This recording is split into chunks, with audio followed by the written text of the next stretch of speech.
Hello everyone. आज हम संस्मरण जो धर्मवीर भारती जी के द्वारा लिखा गया है काले मेघा पानी दे के अर्थ ग्रहण संबंधी प्रश्न और उत्तरों पर चर्चा करेंगे। फर्स्ट पैराग्राफ, उन लोगों के दो नाम थे, इंद्रसेना या मेंढक मंडली से आरंभ होता है पैराग्राफ और उछलती कूदती समवेत पुकार लगाती थी पर समाप्त हो जाता है पैराग्राफ। इस पर आधारित यहाँ 4 प्रश्न दिए गए हैं। पहला है, गांव से पानी मांगने वालों के क्या नाम थे, ये पानी क्यों मांगते थे। गांव भर से पानी मांगने वालों के नाम थे इंद्रसेना या मेंढक मंडली, और वे गांव वालों से पानी इसलिए मांगते थे क्योंकि पानी का अभाव था, वर्षा हो नहीं रही थी और ये एक अंधविश्वास था। ऐसा करने से उनको और पूरे गांव में ऐसी मान्यता थी कि जब ये इंद्रसेना मेंढक मंडली लोगों से पानी मांगती है और ये नंग धड़ंग होकर लोग वही थे 12-14 साल के 16 साल के युवक, जब लोग इनके ऊपर पानी डालते थे और कीचड़ में ये लिथड़े हुए एक घर से दूसरे घर आगे बढ़ जाते थे। ऐसा करने से इंद्रदेव प्रसन्न होंगे और जहां एक तरफ सूखा पड़ा हुआ है, गर्मी पड़ रही है, उससे राहत मिलेगी और हमारे खेत खलिहान पानी से भर जाएंगे और फिर फसल भी अच्छी होगी। तो ये एक तरह के अंधविश्वास का यहाँ प्रतिनिधित्व कर रहे हैं। मेंढक मंडली से क्या तात्पर्य है? मेंढक मंडली से तात्पर्य है कि वे बच्चे इंद्रसेना के रूप में मेंढकों की तरह कूदते हुए, उछल कूद करते हुए आते थे, शोर शराबा करते हुए, कीचड़ में लिथड़े हुए, कीचड़ करते हुए, पानी गिरता था, कच्ची सड़कें होती थी, कोई सीमेंट वाली सड़कें तो होती नहीं थी और इसीलिए उन्हें मेंढक मंडली कहा जाता था। मेंढक मंडली में कैसे लड़के होते थे? मेंढक मंडली में जैसा मैंने बताया है कि 10, 12, 14 साल, 16 साल तक के लड़के होते थे, इससे ज्यादा नहीं होते, 16-18 साल के, और इनका रंग सभी का सांवला होता था और वस्त्र के नाम पर ये सिर्फ एक जांघिया पहनकर रखते थे। कभी कभी वो जांघिया भी लंगोटी का रूप ले लेता था क्योंकि नंग दड़ंग होते थे, पानी गिरता जाता था, गर्मी होती थी तो पता ही नहीं चलता था। और इस पैराग्राफ पर आधारित अंतिम क्वेश्चन है, इंद्रसेना के जयकारे की क्या प्रतिक्रिया होती थी? जब इंद्रसेना या मेंढक मंडली जयकारा लगाकर अपना यात्रा शुरू करते थे, बोल गंगा मैया की जय, सुनते ही लोगों में हलचल हो जाती थी। स्त्रियां और लड़कियां अपने बारजे में, जिसको हम बालकनी बोलते हैं, से इस टोली के क्रियाकलाप को देखने लगती थी और अपने अपने बारजे में पानी की बाल्टी लेकर वो तैयार हो जाती थी कि मेंढक मंडली आ रही है और अब हमें इसके ऊपर पानी डालना है ताकि फिर इंद्रदेव प्रसन्न होकर अच्छी वर्षा करेंगे।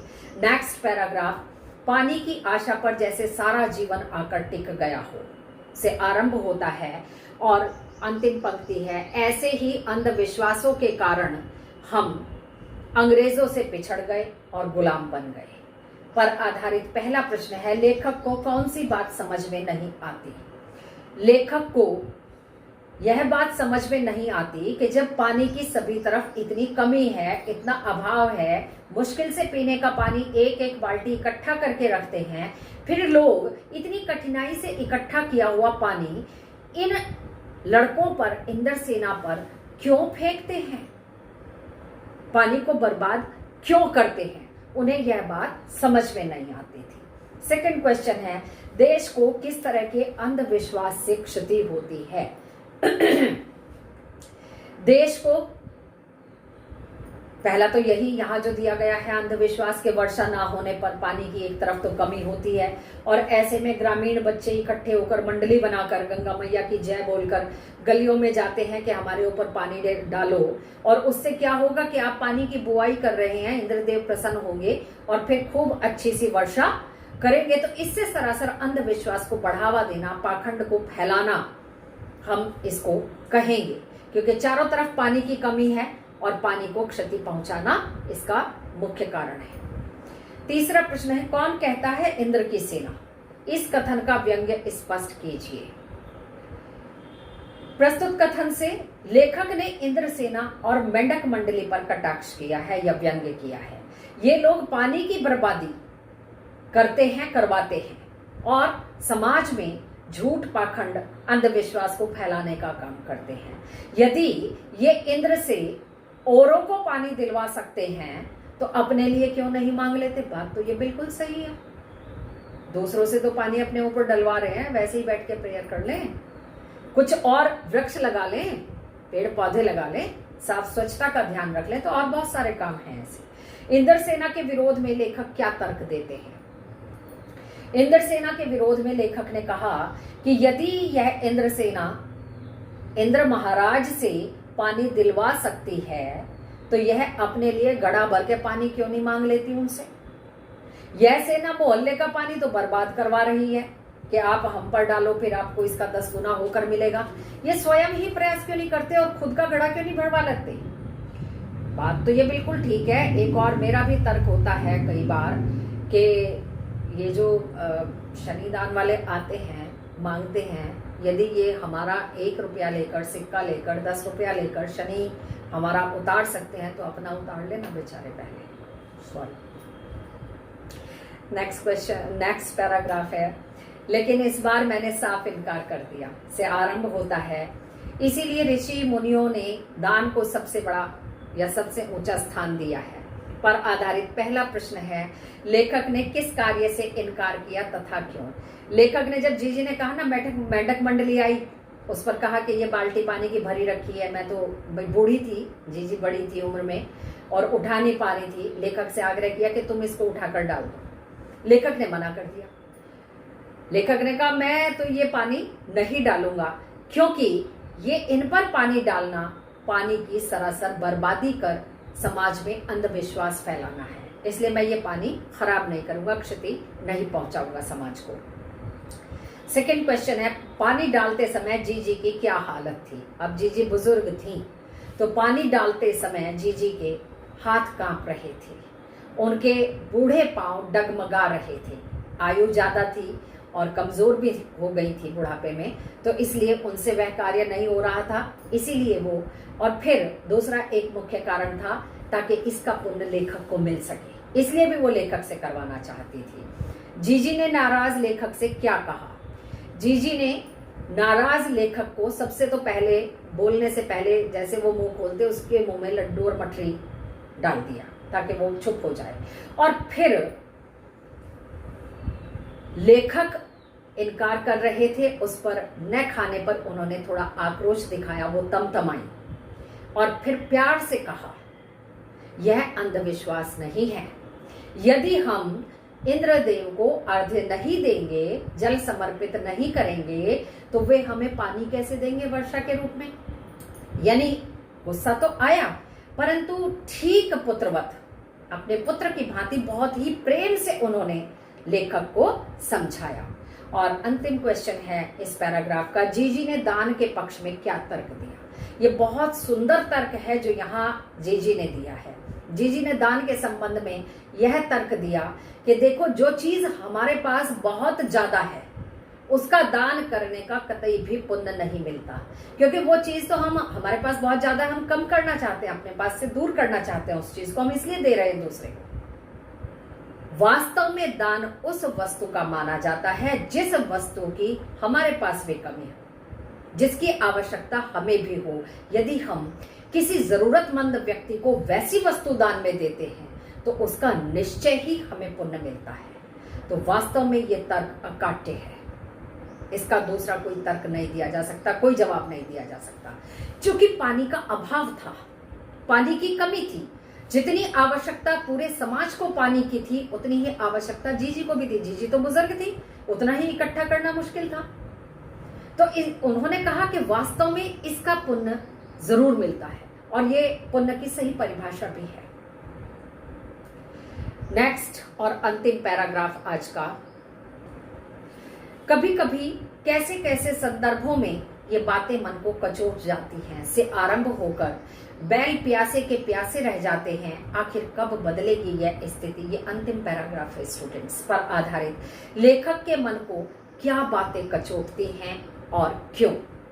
लेखक के मन को यह बात कचोटती है कि लोग आज अपने स्वार्थ सिद्धि के लिए बड़ी बड़ी डिमांड्स करते हैं, मांग करते हैं, अपने स्वार्थों की घोषणा करते हैं और उन्हें यह बात इसलिए कचोटती है क्योंकि वे न तो त्याग करते हैं और न ही अपना कर्तव्य का पालन करते हैं। केवल और केवल अधिकार, अपनी मांग ही जताते रहते हैं, आए दिन धरने पर बैठे रहते हैं लोग। नेक्स्ट क्वेश्चन है, गगरी तथा बैल के उल्लेख से लेखक क्या कहना चाहते हैं? गगरी और बैल के माध्यम से लेखक यह स्पष्ट करना चाहते हैं कि आज हमारे देश में संसाधनों की कमी नहीं है, परंतु भ्रष्टाचार के कारण वे साधन लोगों तक जिनको वास्तव में उनकी आवश्यकता है उन तक पहुंच नहीं पाते। इससे देश की जनता की आवश्यकताएं पूरी नहीं हो पाती और वे अभावपूर्ण जीवन जीने के लिए, साधनहीन जीवन जीने के लिए उस समय मजबूर थी। थर्ड क्वेश्चन है इस पर आधारित, भ्रष्टाचार की चर्चा करते समय क्या आवश्यक है और क्यों? जब हम भ्रष्टाचार की चर्चा करते हैं तो उस समय हमें यह ध्यान रखना चाहिए कि कहीं हम तो उसमें लिप्त नहीं हैं, और निसंदेह हम सब लिप्त हैं। आज तो खैर परिस्थितियां बहुत कुछ बदल गई हैं, क्योंकि आज हमारा कोई भी बिल पेमेंट करना होता है तो हम किसी लाइन में नहीं लगते हैं। कहीं किसी ऑफिस से कोई काम करवाना होता है तो सारे काम चूंकि ऑनलाइन हो जाते हैं, तो इसलिए काफी हद तक भ्रष्टाचार से मुक्ति मिली है। परंतु फिर भी बहुत सारे बहुसंख्य लोग ऐसे हैं जो अपना कार्य पूरा करवाने के लिए, चल यार 2, 4, 10 रुपए, 20 रुपए, 2, 4, 10, 20 रुपए उस समय दिए जाते थे, अब तो ज्यादा दिए जाते हैं। यदि देना पड़ता है तो दे देते, काम तो हो जाएगा ना। चूंकि हम इस तरह का व्यवहार करते हैं, इसीलिए हम भी भ्रष्टाचार में लिप्त होते हैं। क्योंकि जब हम भ्रष्टाचार में लिप्त हो जाते हैं तो हमें यह पता नहीं चलता, हमें तो यह लगता कि हमने तो अपना सही काम करवाया है। हाँ, पैसे गलत दिए हैं क्योंकि उसने मांगे थे, पर काम करवाया। यदि हम वो अपने टाइम पर काम करवाते, सही रास्ते से जाते, तो क्यों ना होता। यदि काम सही है तो भटकना नहीं पड़ता।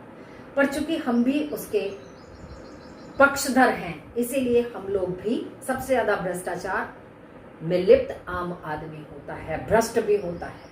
हम लोग ही हैं भ्रष्टाचार को बढ़ावा देने वाले। और आज का अंतिम प्रश्न है, आखिर कब बदलेगी यह स्थिति? आपके विचार से यह स्थिति कब और कैसे बदल सकती है? देखो, मेरे विचार से काफी कुछ बदल गई है भाई। यह स्थिति तब बदल सकती है जब समाज और सरकार इसे बदलने का दृढ़ता पूर्वक प्रयास करे, इच्छा शक्ति रखे। अब सरकार तो कर रही है, पर उनके साथ जो मिले जुले बहुत सारे स्टेट्स की गवर्नमेंट है कई जगह की, या हमारा अपना प्रशासन है, या हम स्वयं भी हैं, हम प्रयास नहीं करते। आप बताइए कि हम कितनी ट्रांजैक्शन ऑनलाइन करते हैं, जीएसटी देने में हमें कितना जोर पड़ता है, ये तो फालतू पैसा हो गया। तो बहुत सारी चीजें हैं। आप कम से कम देखिए, आज यदि सरकार पर पैसा जाता है, जीएसटी के माध्यम से जाता है, टोल टैक्स के माध्यम से जाता है, इनकम टैक्स के माध्यम से जाता है, तो उसका डेवलपमेंट दिखाई देता है। आप देखिए, आज सारी सड़कें ठीक हैं, बिजली पानी हमें मिलता है। पहले ये सुविधाएं अब से 6 साल पहले, 7 साल पहले कितनी थी? आप देखिए, विचार कीजिए मेरी बात पर। इसलिए इन पर हमें कोताही नहीं करनी चाहिए। और दूसरी एक और बात, आप देखिए, जितने बिजनेसमैन हैं उनमें से कितने लोग ऐसे हैं जो आज टैक्स दे रहे हैं। वो बिजनेस को बताते ही छोटा सा बिजनेस है, उसी के हिसाब से वो टैक्स के दायरे से बच जाते हैं कुल मिलाकर। अब ये भी तो भ्रष्टाचार को बढ़ावा देना ही है। तो स्थिति कैसे बदल सकती है? जब तक हम जागरूक नहीं होंगे, हम प्रयास नहीं करेंगे, हम स्वयं ईमानदार नहीं होंगे, तो ईमानदार समाज का निर्माण नहीं हो सकता। फिर हमें ये भ्रष्टाचार का रोना बंद कर देना चाहिए। इस अंक में यहीं तक, अगले अंक में नए विषय के साथ आऊंगी। धन्यवाद।